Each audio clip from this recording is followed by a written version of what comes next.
Guess what? It's Wednesday, September 21st, and you guessed it, another episode of the 359 podcast with Roger Chang and Alfred Ng. Good morning. Morning, everyone. TGIW. That's right. Happy Wednesday, everyone. We've got an extra packed show. We're going to try to cram in 4 stories into our podcast. Woo! Yeah. We'll be talking about AT&T confirming the launch of DirecTV Now. That's their over-the-top service for the fourth quarter. There have been some questions about it. I don't know if it was going to be delayed. I mean, they have been delayed a while. They're teasing 100 channels at a very aggressive price, so we'll see what that is.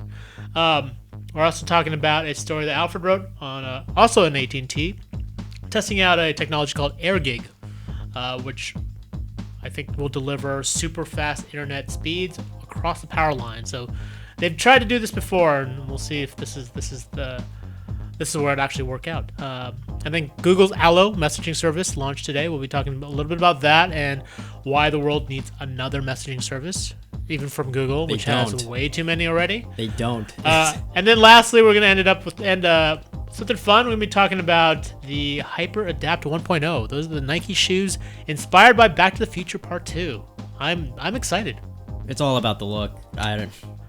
Yeah, the self-lacing shoes. If they look like, like grandpa shoes, I don't care if they lace themselves. You've seen what they look like, though. They look pretty good. Yeah. All right, maybe it's just because I'm an old man. My style is way different than everyone else's. But all right, let's get started. As always, if you have any questions about these topics, leave them in the comments section. Our producer Brian will pick out the best, and we will do our best to answer them. All right, let's get this podcast in the bank. Yep. Here we go in 3, 2... Welcome to the 359, where we talk about the top tech news of the day and all the other crap we want to throw in. I'm Roger Chang. I'm Alfred Ng. So are you a cord cutter? AT&T may have the service for you. The telecom giant confirmed today that it will launch an over-the-top or online streaming service called DirecTV Now in the fourth quarter. The CEO teased more than 100 premium channels at a very, very aggressive price point. Are you a cord cutter? Do you have a cable subscription? Absolutely, I am a cord cutter. So is this something that would excite you? AT&T is not exactly synonymous with, hip new services. It is an AT&T over-the-top service, though, something you'd be interested in. I haven't had a cable subscription in about 10 years now. Right. And I never plan on going back. I mean, there's so many live streaming services out there that I don't need television to watch that. I can watch it on my computer and just Chromecast it. Right. So this is a service that is, it's for mobile, it's for Roku, it's not delivered in a traditional means, right? It is, you download an app and you can play on your app, whether it's on a Roku, your phone, tablet. So it is sort of a true alternative for cord cutter, and it's sort of the full slate of channels. But that's not that attractive to you? I'm still very skeptical of mobile viewings. It's such a small screen. I guess you can Chromecast it. Yeah. But at the same time, or you can run it on Roku. Yeah. If I'm near a Chromecast though, I'm probably gonna have my laptop with me, and then I can just Chromecast it from there instead of doing it from my phone. Right. I have seen people watching baseball games though on their phone a lot, and that's been very successful for them. But as far as what I'm using, I can't say I'd subscribe to something like that. And is it the fact that you'd be paying for 100+ channels? Many of them, you're probably not going to watch anyway. That to me has always been the downfall of cable companies, where they don't let you, select your channels a la carte. Right. So, I don't know. We'll see if it actually makes an impact. AT&T is also making some other news. You wrote about this yesterday. Yes, it's called the AirGig. Basically, it's using these plastic antennas that you put on top of power lines. They've tried this before. Google and IBM have both tried doing this about 10 years ago. But instead of their plan where the broadband goes through the power line, this one, it's the antennas using the power lines to guide the signals along it. So it sort of travels alongside the power line. Yeah. Right. So it's still using the power lines. Right. Just not through them. I mean, the big deal here is by using power lines, by using not their own infrastructure, they can go beyond their geography. They're only really in certain parts of the country. They can go after rural markets. They could even go after overseas customers by using the same technology. So that means technically, or that could potentially mean high-speed access for a lot more people. It's interesting for them to use an infrastructure like this. You see companies like Facebook where they have their Aquila drone, right? Where they're making an entirely new infrastructure. Google has their Balloons project where It's interesting that they thought, why don't we just use something that already exists to try to deliver? Makes a lot of sense. Google's Allo messaging app launched today. But between WhatsApp, Facebook, Line, and a myriad of others, does the world need another messaging app? I have a problem with Allo in the sense that they did not just integrate it in with Hangouts. Right. Hangouts is already an established app. A lot of people use it. I use it almost every day. And for me to have to download another app, it seems like Google, every time it comes out with a new concept, instead of let's add it to something that we have already, they just make a whole new app for it. Right. Well, look, the hook for Allo is the integration with Google Assistant. It's a chat bot with enough smarts to answer your questions like a normal person. All right, lastly, before we wrap things up, Nike confirmed that it will be launching its Hyper Adapt 1.0. Those are safe self-lacing shoes inspired by Back to the Future 2 on November 28th. Alfred, are you excited? I'm excited for the self-tying feature. I just don't think that looks like a cool sneaker. Why does it have the lights on the bottom? Because it's from Back to the Future. For me, that's why it's kind of awesome. The last time I wore sneakers with lights on the bottom was also the last time I had cable TV. Well, there you go. All right. For more about these stories, check us out on CNET. I'm Roger Chang. I'm Alfred Ng. Thanks for listening. And that's a cut on the audio podcast recording. And I want these shoes. Right? I'm sorry. I'm like what some people might call a sneakerhead, but like that does not look cool to me. Obviously, I don't know much about legitimate sneaker wear, but I don't care if they light up. Yeah, I'm not a sneakerhead. I think I just want the self-lacing feature. Yeah, that's what I said. I think the feature's cool. I mean, no, I'm okay with I'm okay with the look of the shoe, though. It's pretty non-offensive to me. It's kind of, if anything, plain. I just wish they went with the ones from the actual Back to the Future, the Air Mags. Oh, the actual Air Mags. Well, they did make those, though. They just didn't self-lace. Yeah, but yes, they did that for like a charity auction. Yeah, they should have released. Just use that design. Use that design for this. If they're really doing a callback to Back to the Future, it should have been those, because those sneakers look incredible, and these don't.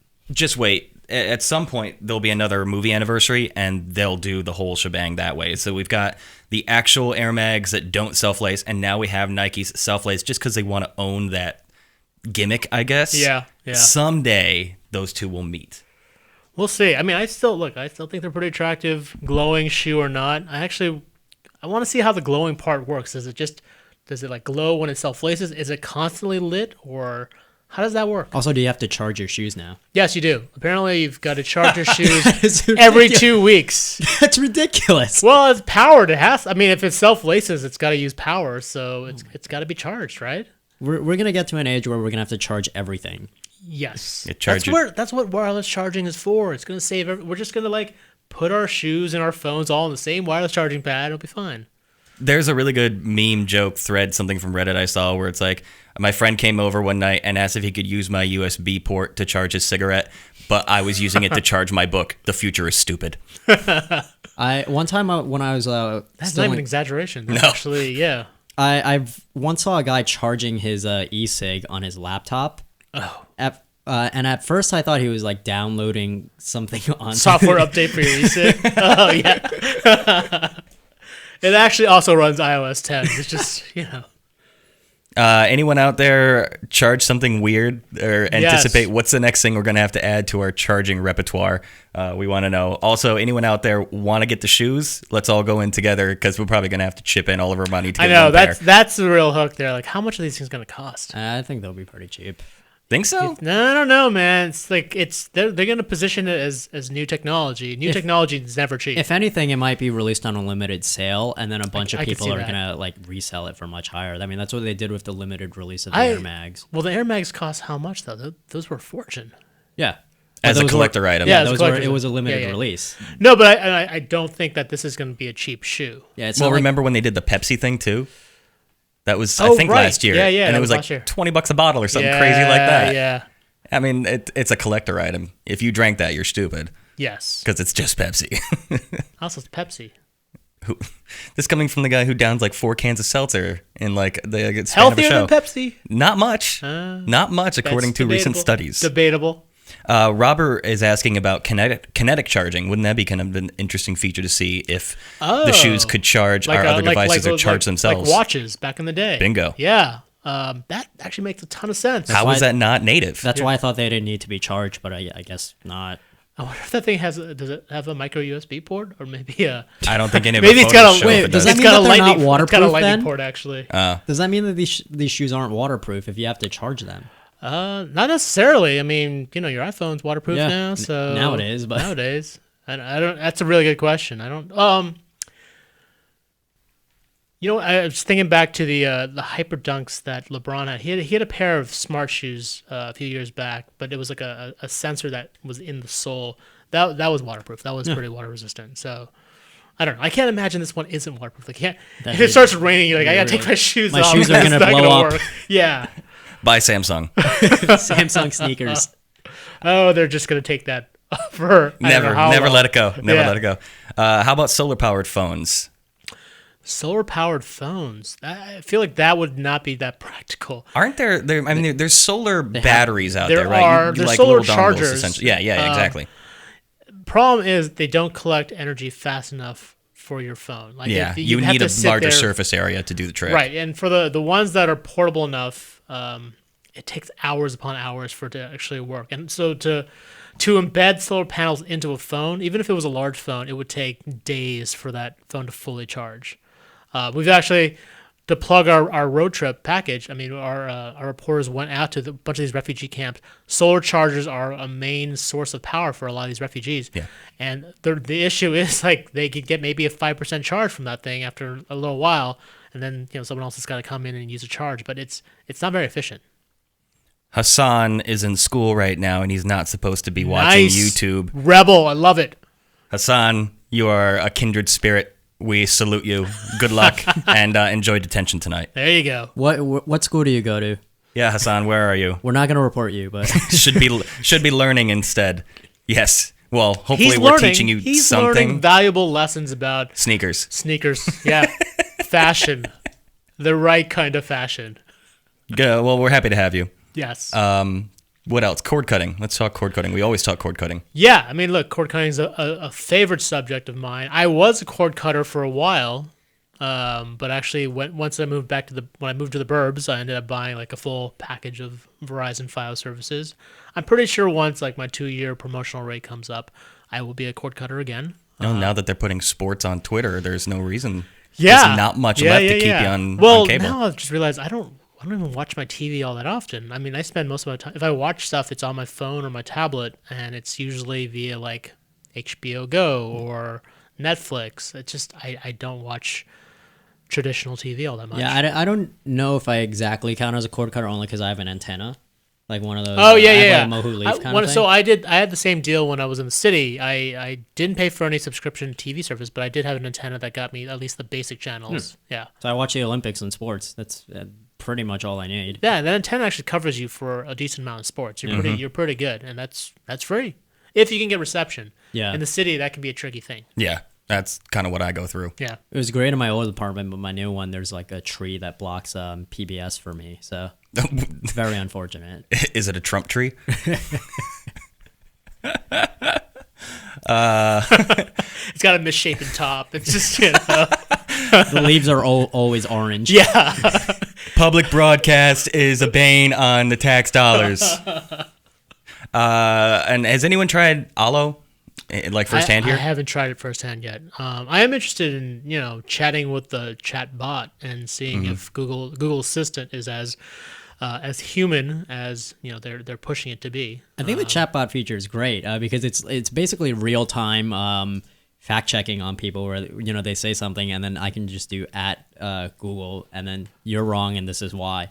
Or I think there's so many snarky replies that people can use with Allo. I was thinking more just if you're lonely, you have someone to talk to. You finally have someone to message. If you have no friends, you have Google Assistant. You can always message us on the 359, by the way. There you go. VidFX is really dreaming big here. What about a phone that makes food for you, and then when it's lost, it knows your GPS, assuming you got a chip in you, and it just walks back to you. Wow, that is a pretty fantastic Dreaming vision. big. Yeah. Well, I wouldn't mind the phone that cooks for you. Listen, I would pay. We just got self-lacing shoes. Let's wait a little bit. Right. I don't think a phone would be a good cook.